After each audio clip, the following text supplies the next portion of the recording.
Here on the Bible Forum, this is Warren Sprouse. We're here every Sunday night from 8 until 10 p.m. Eastern.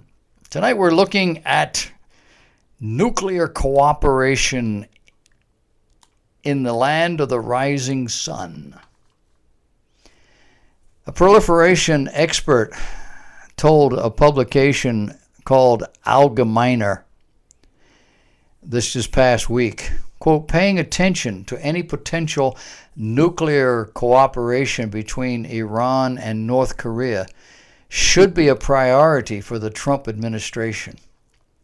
David Albright, who's head of the Institute for Science and International Security think tank, said, quote, I think the main thing is to try to discover it. We know the cooperation, happens in the missile and conventional weapons area. As for the nuclear area, we look at it as an open question. We haven't seen enough evidence yet to make an actual accusation. We just don't know. But I think there's a real risk that Iran and North Korea could cooperate on nuclear matters. It requires a lot of attention from our intelligence services. There are two types of know-how Iran and North Korea could share. The first, he noted, is more traditional information about building nuclear weapons, testing nuclear weapons, something North Korea has plenty of experience with. The second is re-entry vehicle technology for a nuclear warhead. Now, Iran is freer to conduct re-entry vehicle tests than North Korea is. So both could be beneficial, in one hand washing the other. Clearly, he says, Iran is steadily making progress toward nuclear weapons with the help from North Korea. The Pyongyang regime, he writes, was ready and able to give the Islamic Republic a clandestine means of circumventing the July 2015 nuclear deal it agreed to with 6 world powers. At the same time, he added, Iran is likely assisting in the upgrading of certain North Korean strategic capacities. Now, Anthony Ruggiero is a senior fellow at the Foundation for Defense of Democracy's think tank, and he noted in a policy brief last Wednesday, quote, what happens in North Korea rarely stays there. And Pyongyang has likely proliferated nuclear technology in secret to at least 2 countries, Syria and Libya. Likewise, the North Korean-Iran nuclear relationship would be difficult to detect. And while North Korea will not sell complete nuclear weapons or fissile material for nuclear weapons, as these are critical to the regime's survival, it will sell other parts of its program as well as its expertise. Perhaps, he said, most disconcerting is that there are no international mechanisms to detect this kind of activity. The Hermit Kingdom, as North Korea is called, controls information flow, especially this kind. For over 20 years, the United States has failed to counter North Korea's growing nuclear and ballistic missile threat. Pyongyang-Tehran nuclear cooperation would be cause for even greater alarm. None of this happens without China understanding what's going on. They're in the backyard or the front yard. They know how this is working. And we're talking to China, and we're talking to North Korea, and we're sending more material and men in that area, and we're trying to convince North Korea that this is not in their interest to continue this. China, at the same time, wants us to back off. They don't like us in their parlor. Chinese Foreign Minister Wang Yi stepped up to the plate the other day and took a tougher U.S. line on North Korea, or looked at the tougher line that we're drawing, and reiterated his country's view that the only way to rein in the reclusive neighbor is to talk to them. Well, that's something the Obama administration liked to do, just talk to them. And while you're talking, they do whatever they do. But China is trying to get our Secretary of State, Rex Tillerson, who's in Seoul, at least was there last week, to say that he will rule out a preemptive strike against North Korea. And of course, Tillerson is a tough bird. And he said, no, we're not going to do that. Tillerson's State Department says 20 years of diplomacy to stop North Korea has failed. The Chinese representative said the most important principle we have identified is that no matter what happens, we have to stay committed to diplomatic means as a way to seek a peaceful settlement. We hope all parties, including our friends from the U.S., will size up the situation in a cool-headed and comprehensive fashion and arrive at a wise decision. You can just hear that. China wants the U.S. and North Korea to negotiate directly. I don't think that's going to happen. The U.S. insists that Kim Jong-un make a credible show that he's willing to give up his nuclear program before the talks begin, and therein lies the stalemate.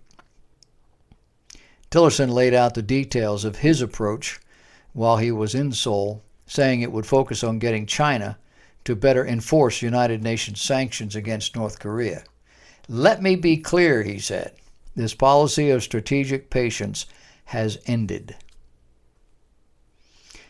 The world has become a little dangerous. Have you noticed? Is it because of the Trump administration? No. But that will be the party line for Democrats and others. The reality is the Democrats, the progressives, the socialists, the do-gooders, the, with us all get along kind of people have created this dynamic. These things were in place way before the Trump administration came along. We just simply had politicians with their head in the sand and their stars in their eyes for the last 25 years. The Bible talks about the East in the Great Tribulation. It speaks of a 200 million man army from the East crossing what will be then a dried up Euphrates River in Iraq. Who are these people?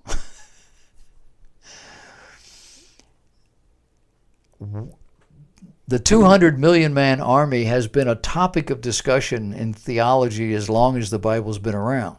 Nobody's quite sure exactly what it's all about. Are they demons? Are they angels? Are they human beings? If they are spirit beings, why are they coming across the Euphrates? 4 angels are meting out death at this time. But then comes this 200 million man army. Why have these two things at once? Now the text actually references 3 things that kill. The 4 angels are killing, the 200 million man army is coming to kill, and then there's fire, smoke, and brimstone. In Revelation chapter 9, there are references to the 7th and final seal, which consists of 7 trumpet judgments, placing the events at the latter part of the Great Tribulation, just before Jesus returns. Of the 7, this is number 6. In verse 13 it says, the 6th angel sounded. I heard a voice from the 4 horns of the altar, golden altar, which is before God, saying to the 6th angel which had the trumpet, loose the 4 angels which are bound in the great river Euphrates. In the river. I don't understand that one. And the 4 angels were loosed, which were prepared for just this moment in time, for this hour, for this day, for this month, for this year. That's how precise God is. For to slay 1/3 of all mankind. Notice in the beginning, 25% were gone. Here's another 1/3 of whatever was left. And the number of the army of the horsemen were 200,000. That's 200 million.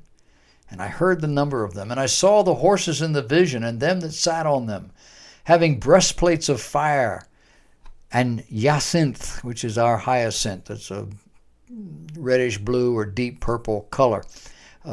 Precious stone, apparently, of that color.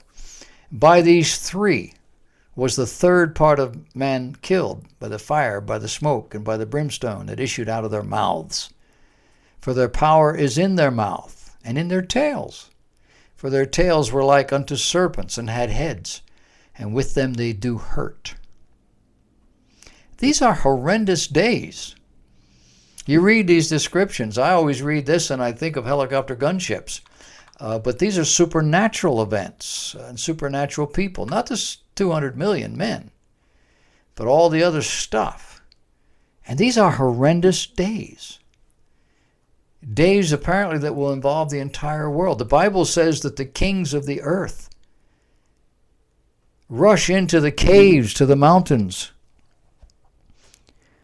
and they call upon the mountains to fall upon them,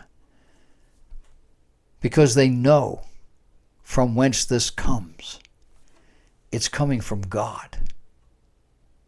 We're watching this stuff. We're watching the stage manager and all of the stage hands putting the various pieces of furniture on the stage in just the right place, getting ready for this kind of thing to take place. We don't really have any idea what this is going to look like. And the Bible says that if you're a born-again child of God, you won't be here to see it. We will be in heaven with our bridegroom. And there will be a wedding. And we won't know any of this. Now some have said, oh yeah, I'll be in heaven with sin. No. You go to heaven now, and you can see what your family's up against down here, and takes heaven right away from you. Now, we get to heaven, we're separated. That's it. It's over. We don't see all this. We come back. The bride comes back with the Lord and his army, angels, and with a company of witnesses. These are the Old Testament saints and those that were martyred during the Great Tribulation, who are not part of the bride.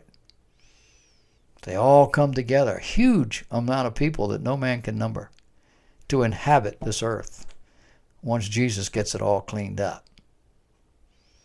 We're watching this start to unfold right now. You ready?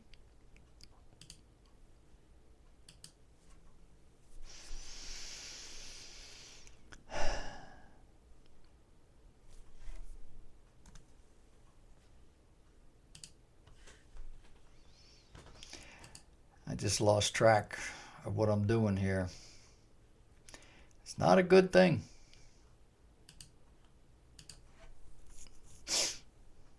I'm doing something a little different. You notice maybe I'm not taking the time to type a title into all these things. I'm just putting numbers on them. I'll come back later. See, I thought that's the way it was.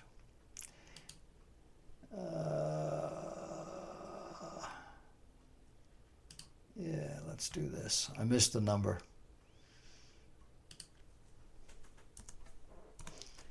I numbered it number 5. It's really number 6. Save the changes.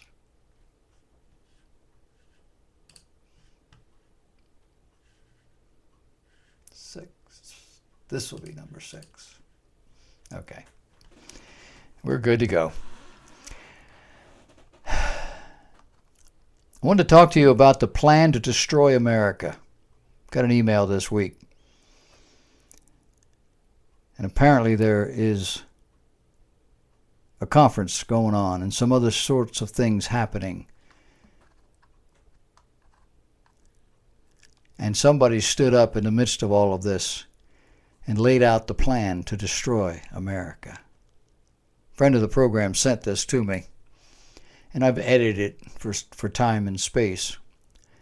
But I think it's something that you need to put in your memory banks. It helps you understand.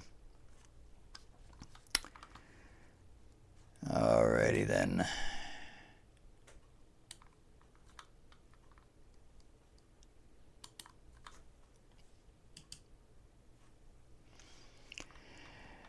Hey, it's Warren Sprouse. This is the Bible Forum. I'm here this week to tell you how to destroy America. I received an email this week referencing an online post that's kind of making the rounds. It references former Colorado Governor Dick Lamb and a speech that he made on how to destroy America a few years ago. It was at an overpopulation conference, but it doesn't tell the whole story.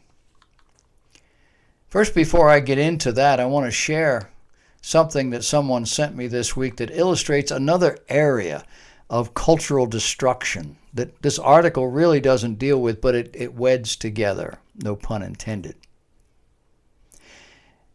At a wedding ceremony, the pastor asked if anyone had anything to say concerning the union of the bride and the groom. It was their time to stand up and talk or forever hold their peace.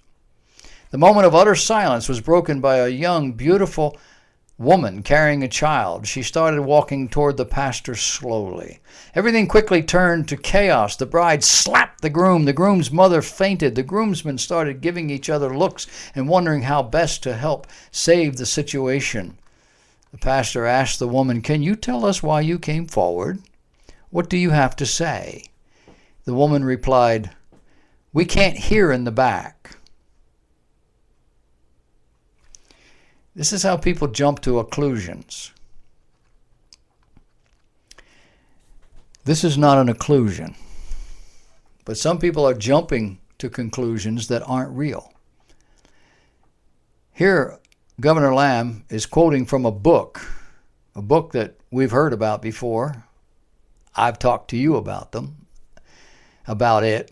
It's been at least 10 years ago or more. But I remember it. It's called Mexiphonia. Remember the book? Mexiphonia, A State of Becoming. It was written by David Henson in 2003. I had been on the radio for 3 years by that time. What the governor said next, however, is the subject of the email. And it's clearly drawn from the thesis regarding California, but it extends to the philosophy of the entire U.S. of A. He says about 3 years ago, there was an immigration overpopulation conference in Washington, D.C., filled to capacity by many of America's finest minds and leaders. A brilliant college professor by the name of Victor Hanson Davis talked about his latest book, Mexiphonia, explaining how immigration, both legal and illegal, was destroying the entire state of California. He said it would march across the country until it destroyed all vestiges of the American dream. Governor Lamb then said, here's how they will do it. First, to destroy America, turn America into a bilingual or multilingual or bicultural country. History shows that no nation can survive the tension, the conflict, the antagonism of two or more competing languages and cultures. It's a blessing for an individual to be bilingual. However, it's a curse for a society to be bilingual. The historical scholar Seymour Lipset put it this way, quote, "The histories of bilingual and bicultural societies that do not assimilate are histories of turmoil, tension, and tragedy." End of quote. Second, to destroy America, invent multiculturalism and encourage immigrants to maintain their culture. Make it an article of belief that all cultures are equal, that there are no cultural differences. Make it an article of faith that the Black and Hispanic dropout rates are due solely to prejudice and discrimination by the majority. Every other explanation is out of bounds and taboo. Third, make the United States an Hispanic Quebec. The key is to celebrate diversity rather than unity. Outlaw the rich heritage of ethnic groups who came to America in order to be free, I should say, and to integrate. Abandon the melting pot idea. Instead, force every American to accept the differences of others as equal to theirs and to that of the United States. Redefine what it means to be an American. That holding us together is our tolerance and pluralism, not our shared culture. Fourth, I would make our fastest growing demographic group the least educated. Reach out for immigrants that have the cultural and religious principles of having as many children as possible during their fertile period. He says, I would break down the family unit. This would add a second underclass, unassimilated, undereducated, and antagonistic to our population. I would have this second underclass have a 50% dropout rate from high school. He says, my fifth point for destroying America would be to get big foundations and businesses to give these efforts lots of money. I would invest in ethnic identity, and I would establish the cult of victimology. I would get all minorities to think that their lack of success was the fault of the majority. Elect politicians that pass legislation to increase taxes, limit the investment of capital, and develop an underclass that depends solely on handouts. This will preserve power for the politicians and assure their power is permanent. I would start a grievance industry with this power by blaming all minority failure on the majority population. My sixth plan for America's downfall would include dual citizenship and promotion of divided loyalties. I would celebrate diversity over unity. I would stress differences rather than similarities. Diverse people worldwide are mostly engaged in hating one another. That is, when they're not killing each other. A diverse, peaceful, or stable society is against most historical precedent. People undervalue the unity it takes to keep a nation together. E pluribus unum. From many, one. In that historical reality, if we put the emphasis on the pluribus instead of the unum, we will balkanize America as surely as Kosovo. Next to last, I would place certain subjects off limit. Make it taboo to talk about anything against the cult of diversity. I would find a word similar to heretic in the 16th century that stopped discussion and paralyzed thinking. Words like racist, xenophobe. They halt all discussion, all debate. No place to go after that. Having made America a bilingual, bicultural country, having established multiculturalism, having large foundations fund the doctrine of victimology. I would next make it impossible to enforce our immigration laws. I would develop a mantra that because immigration has been good for America, it must always be good. I would make every individual immigrant symmetric and ignore the cumulative impact of millions of them. In the last minute of his speech, Governor Lamb wiped his brow. Profound silence followed, and finally he said, lastly, I would censor Victor Hanson Davis's book, Mexiphonia. His book is dangerous. It exposes the plan to destroy America. If you feel America deserves to be destroyed, don't read that book. There was no applause. People were stunned. What is happening to our once prominent and revered nation is reminiscent of George Orwell's book, 1984. In that story, 3 slogans are engraved in the Ministry of Truth building. One is, war is peace. Freedom is slavery. And ignorance is strength. Question? What's really at the heart of our social programming? I'll give you an idea, or I'll give you a hint. What's at heart is a Bible idea. Think about it.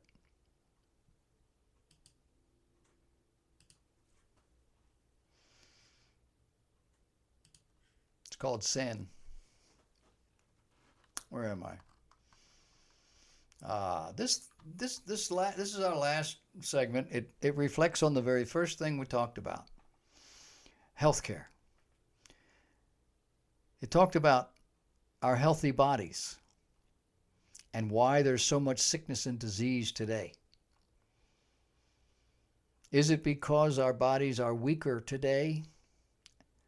And if they are, why? Did you know that human beings are built to work?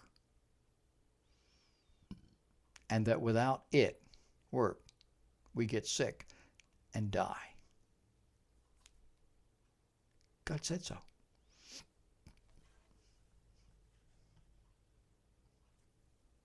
This is the last one. No, nobody's ran away. That's a good thing.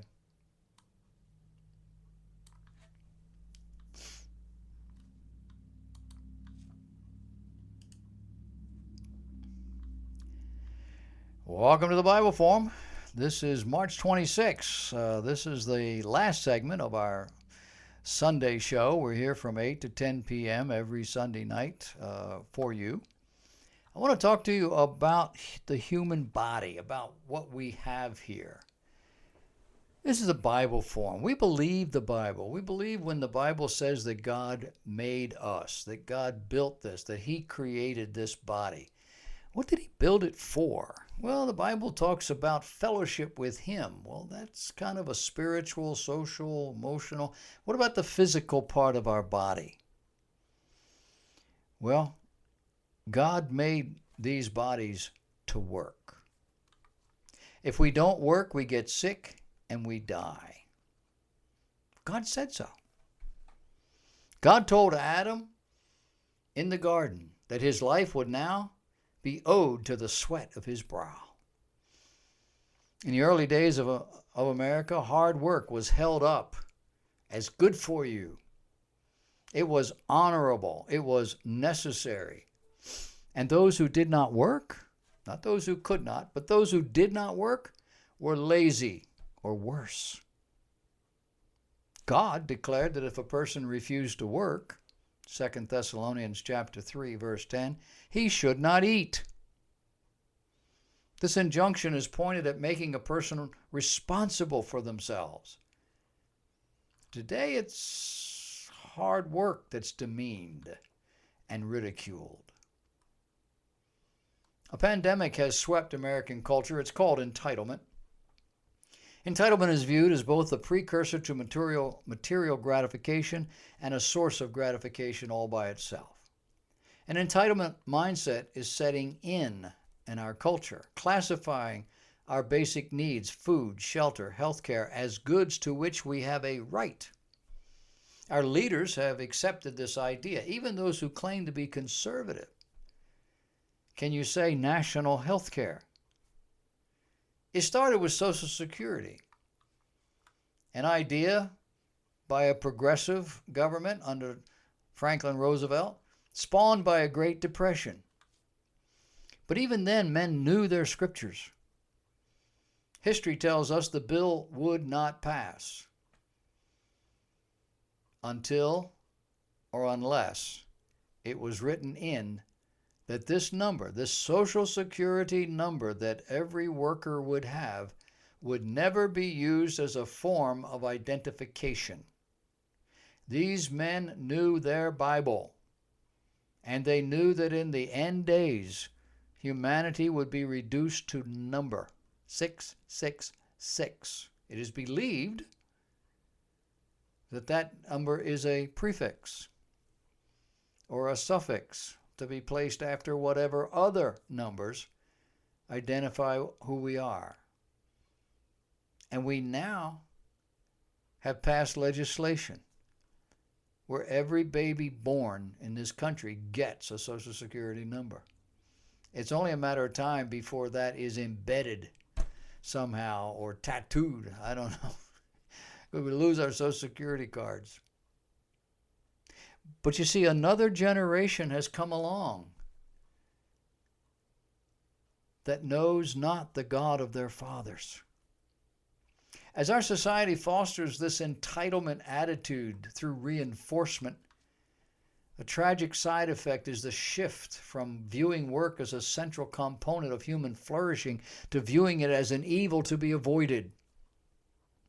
Just after the adoption of the Affordable Care Act, for instance, some newspapers gleefully reported that able-bodied people were leaving jobs they found unfulfilling, now that they were entitled to receive health care subsidies from the federal government. Those who celebrated this phenomenon failed to recognize the inherent dysfunction of a government that makes working optional for able-bodied adults. Ben Franklin warned us a long time ago. He said when people find out they can vote themselves money, that will herald the end of the republic. So it's refreshing to find that some Americans, at least, are rejecting the government give me attitude. Some are actually unwilling to accept a handout when they are perfectly capable of working to earn the things they need and want. They cling to the original work-based version of the American dream and reject promises of provision from Washington, D.C. These voters understand intuitively that real success and gratification are earned, and they appreciate the blessing of living in a nation where they are free to earn them. Would that our representatives could see this. It's fascinating to watch reporters and political commentators puzzling over these old-fashioned Americans. Where does all this come from? The rejection of God. That's where it comes from. Mankind resents having to work for their livelihood. They resent God for not simply taking care of them, or at least making it easier. Make no mistake, the policies and programs made popular and now necessary by those who advocate for progressivism are primarily anti-God. They're seeking to thwart the Word of God, the program of God, assuring us that we can have it all. We can have everything we need, and we don't have to work for it. Convincing us that someone else will take care of us. Someone else who has more than we do, has more than they need, will chip in. And if they don't, we'll take it from them. And that we would never have to take care of somebody else. Isn't that silly? Someone else is going to take care of me, but I don't have to take care of anybody else. That's a wheel that stops turning when it gets to you. And it's silly. But it is now national policy. We will have nationalized, institutionalized healthcare, socialism. And it will pull us completely apart. I think God knew that. I think God knew that. This country was founded on biblical principle and has flourished for over 250 years. It has been coming unglued for the last 70 as men have abandoned the original principles because they know better. Nobody knows better than God. It's that simple.